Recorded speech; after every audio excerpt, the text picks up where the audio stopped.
Welcome, everybody, to the Cone of Shame Veterinary Podcast. I am your host, DrAndyRoark. Guys, I got a great one for you here today. I am talking to my old friend, Dr. Patti Khuly. For those who don't know Patti, she is one of my favorite writers in vet medicine. She writes for so many different outlets. She writes for pet owners. She writes for veterinarians. She's in Veterinary Practice News. She's at the Miami Herald. She just does all of these things as far as sharing ideas through the written word, and she's so creative. And I recently ran into her, and she was selling her practice, which she had gotten a lot of joy from. And she said it was time. She felt like that chapter in her life was coming to an end. And then she talked about the challenges of selling her practice to other veterinarians.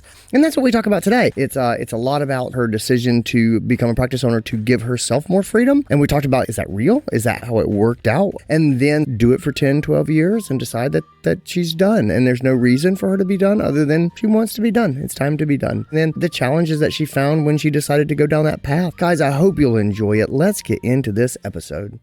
This is your show. We're glad you're here. We want to help you in your veterinary career. Welcome to the Cone of Shame with Dr. DrAndyRoark.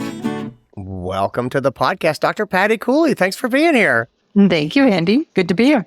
It's my pleasure to have you here. You are someone who I have looked up to and admired for well over a decade. Shucks. It's true. Back in the day, when I was just starting to write, I was writing at Vetstreet.com and doing stuff like that. And you were also writing over there. I was working at Vetstreet too. Yeah, and you had a wonderful reputation. And the first time that I talked to you, I said, I really enjoyed reading some of your stuff. And I said, well, how much writing are you doing? And you listed the most writing engagements I have ever since. I've never heard anyone who had as many things going on as you. You had multiple regular columns. You were working on all these different things. You were doing just freelance work. And I was feeling good because I was writing an article a week. And still, a lot of people are like, that's an incredible amount of stuff you put out. And you just work circles around me in the stuff that you make. And it's really good. You were literally publishing daily and you were practicing as a veterinarian. So you're practicing doctor Right. and you're publishing literally daily. And it's good. And I don't think I've ever, I work hard and I make a lot of stuff. Buddy, I still am just in awe of your creativity and your productivity and how you're able just to turn it out. Thank you. So Vetstreet kind of went away and you and I kind of went our separate ways, and I didn't hear from you for a long time.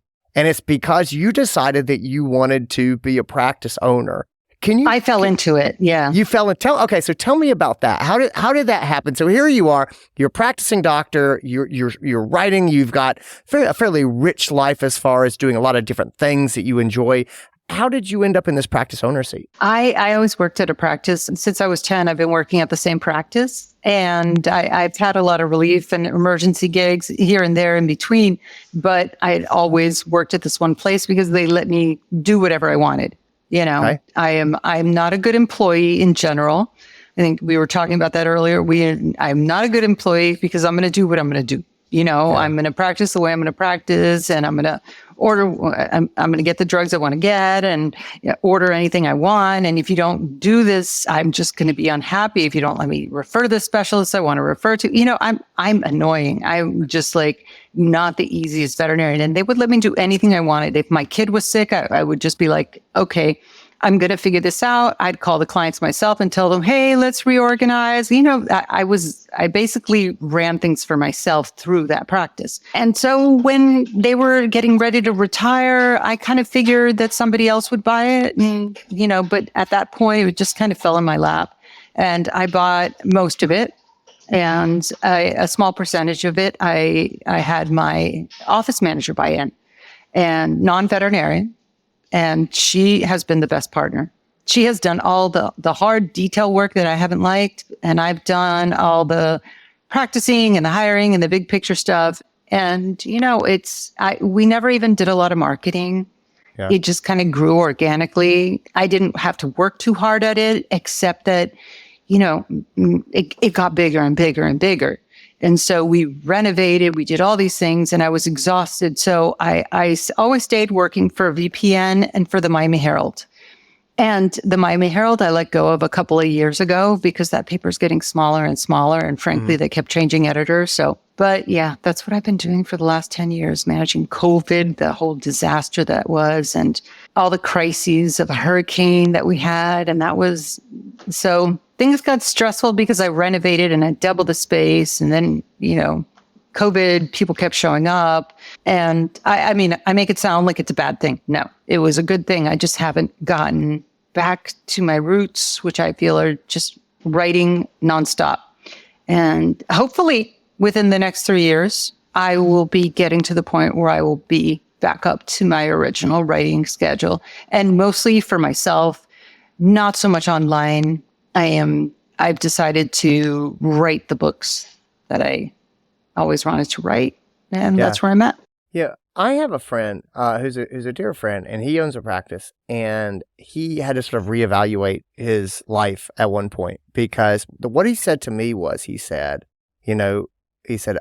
as practice owners, we have created jobs that no one else would want to have. And I thought that was really sort of sad. But the thing I've always liked about, the other thing I've always really liked about you is you've always been that person who's kind of done her own thing. When I thought about you owning a practice, I'd always kind of imagined it as something that would fit into your life and sort of support and sort of get, I don't know, I just don't see you I see you making it into what you want it to be to support you. What do you think about my friend's statement? What do you think about the idea that you can make a practice, you can own a practice in a way that gives you freedom instead of takes it away from you? Do you buy that? I think that's possible. I do think that's possible. I just don't think it's possible for me because I kind of, when I'm doing something, I kind of like throw myself into it entirely. Mm-hmm. So it's very hard for me it was very important for me to do it properly, the way I thought, whatever my definition of that was. Yeah. And the same is with my writing. And so it was like, it's almost like I had to do one thing or the other. I thought I would be able to do them both, but no, not possible for me. Yeah. Because then I feel like I would have like a crappy this and a half-ass that. And I felt like I really needed to do whole hog. What have you learned that you wish you knew when you started into this? Like if you could go back and tell yourself something as you were getting started as a practice owner, and you've made this sort of transition, you're writing, you're like, I'm going to do it. This practice kind of falls into your lap. Yeah. What advice, knowing what you know now, do you wish you had then? Surround yourself with the right people. And not that I didn't, I did. I just didn't work as hard to pursue veterinarians early on. I always thought, okay, I'm just going to grow organically. But the crunch, I mean, obviously this hindsight is 2020, but the crunch of where we couldn't find veterinarians to hire, I wish I had gotten in earlier, before that cycle hit, before there were so few veterinarians to hire. And I think a lot of it is Miami too, because if you go to a major metropolitan area up north, there's a wider variety of people who want to work independent, who want to make, because we're offering as good or better money than corporate. So there's no reason why we couldn't find anybody, but having access to those people, it's been really difficult until very recently. So I wish I had known more about how to approach those people. And now I feel like I'm way better at that. But it wasn't something that came naturally to me. Yeah. So that aspect, the human resources, wow, what a huge stress that is. And it's almost like I should have hired somebody just to do that all the time. Yeah. And instead I have a practice manager or who balances her time, and then a bookkeeper and, these things, but not a dedicated human resources person. And so there's that too. Well, and I wish I had hired more certified techs up front. Yeah. That too. Just to hire talent early. Mm-hmm. How did you come to the decision that you wanted to sell your practice? Was it a thunderbolt? No. Was there something that happened? Was this a gradual decision? How did you come to this? Well, we always said it would be a 10-year project. And I've been realizing that, the 10 years is up. I started realizing that 2 years ago. And I felt like, okay, I know we missed the mark where all these practices were being offered like big cash, but I didn't want to go with that anyway. That was like, it always felt kind of icky, but it was clear to me that I needed to get back to writing because I was not as happy anymore. And even with all the stress of COVID and the stress of everything, I still felt happy and satisfied with my job. There were days I didn't, obviously, but overall I did. And then towards a couple of years ago, I started to feel uncomfortable in my skin again and just feeling the need to do something else. And those 10 years are almost up. And then my partner, she said, I'm out. You buy me out, please. I got to get out of here. And so that was it. We said, okay, we got to sell this place and we got to figure it out. And we've got 2 years to do it. And we're right now we are in negotiations with someone. It's looking positive and I'm happy with it. So happy with the process and everything. I didn't think I would be. Tell me about your experience with deciding to sell it. So you and your partner, you say, look, we've come to the end of this. We said we want to do it for this amount of time. It's like we're feeling the need to sort of step out. Talk to me about picking up there. Tell me the story about your experience. And you decided too, you were like, we want to sell this to other veterinarians. Talk to me a little bit about why that's important. I mean, that was clear. That was clearly a conscious choice that you made. Yes. And I've always envisioned the idea. I love the idea of several veterinarians coming together to buy a practice and to just keep it owned by veterinarians. Veterinary medicine for veterinarians has always felt like the smartest thing because, frankly, you get somebody in the middle. And who gets the money? It's never the veterinarians. I mean, sure, the veterinarians who work there, they're going to do well, but they're never going to do great, right? And I think that everybody deserves more of an upside than just production pay. But the reality is that we as professionals tend to be risk averse. More so now that we have such debt. You add debt into the mix, and veterinarians are very scared to make financial decisions. And understandably, I mean, it's a huge leap when you've got, you still have $150,000 left to pay off. It's a really big leap. And I understand, trust me, I was still paying off my student loans until a couple of years ago. So I had a lot of loans. So my risk was less because I was buying a very small practice. So at the time, it was a very small practice. But again, my idea was like, hey, you get like 4 or 5 vets come together and buy this thing. And you guys are, it's yours forever. But trying to get veterinarians together is like herding cats, right? We all say this. It's like trying to get like 5 cats into a small room together. Forget it. It's really hard. I talked to a few who were actively looking for practices to buy. And everybody either wants their own thing. And that's a very common thing. I had 3 veterinarians who worked for me, who wanted to become practice owners, what they really wanted to do. They're very ambitious people, but they just wanted their own thing. And then I kind of scoured around looking to see who in the area was looking to buy. I kind of like tried to get in, asking brokers, like, who are you talking to, that kind of thing. And recruiters, trying to find recruiters. Okay, like, do you know anybody who's looking to buy a practice or who wants to structure something with a deal to buy in? So I thought I was being very creative and clever trying to find these people, but anybody I did find it was a no-go. Hey guys, a couple of years ago, I made a card game with my team. It's called What's on My Scrubs, and a lot of you guys know it because it sold like crazy. I ordered multiple shipments and they sold out as soon as I got them. I was thrilled that people liked the game. I really liked the game. I decided recently that I wanted to make something else. Maybe not another order of What's on My Scrubs, maybe something totally different. If you are a fan of What's on My Scrubs, if you are looking for something fun to do with your team that is also educational and will make them laugh and will do a little bit of team building, I've got something really fun and it is coming your way. I can't tell you what it is just yet, But if you're not on the Dr. Andy Roark mailing list, check it out. Head over to drandyrroark.com, jump on our mailing list. I write every week for that mailing list. You'll get letters from me on Friday, and then you'll be up to speed as soon as we drop some information about this new project that's coming out. Anyway, get ready to laugh and have some fun. I hope that you'll like what we made. All right, let's get back into this episode.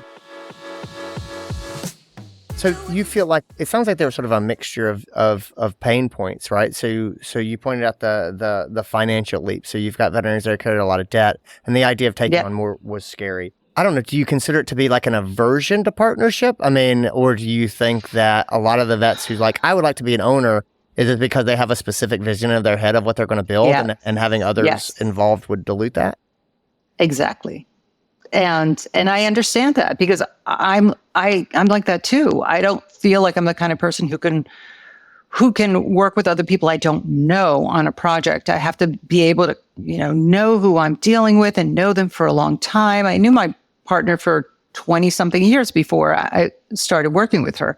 So, and you have to have a certain level of trust in order to take that leap. What is your overall impression of practice ownership now? I mean, do you still think of it as sort of an outlet that can be positive in practice? I mean, oh yeah, it's brilliant. It's the only, okay. Number one, if you're not good at working for others, it is the only way. Is the only way. Number two is, unless you get really super lucky, like I did. I loved working for the two old guys. We call them the two old guys. Loved working for the two old guys because they let us do whatever the hell we wanted.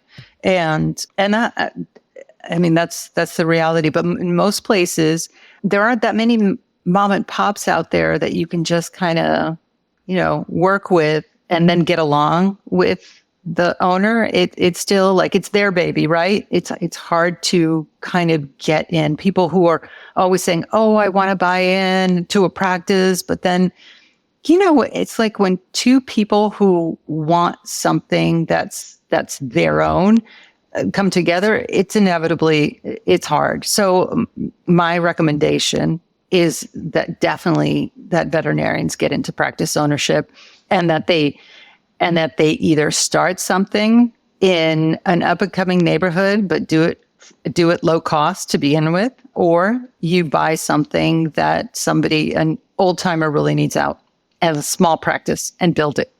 Yeah. So when we're talking about, sort of like bumps in the road as far as selling and stuff, you've given very pragmatic answers about, people collaborating and access to capital and things like that. Patti, do you think the mindset of veterinarians today is different than it used to be as far as ownership, or is it purely just financial? Because all of this is really about, being able to access the capital to do what we're talking about, or to feel comfortable accessing capital when you're already carrying debt.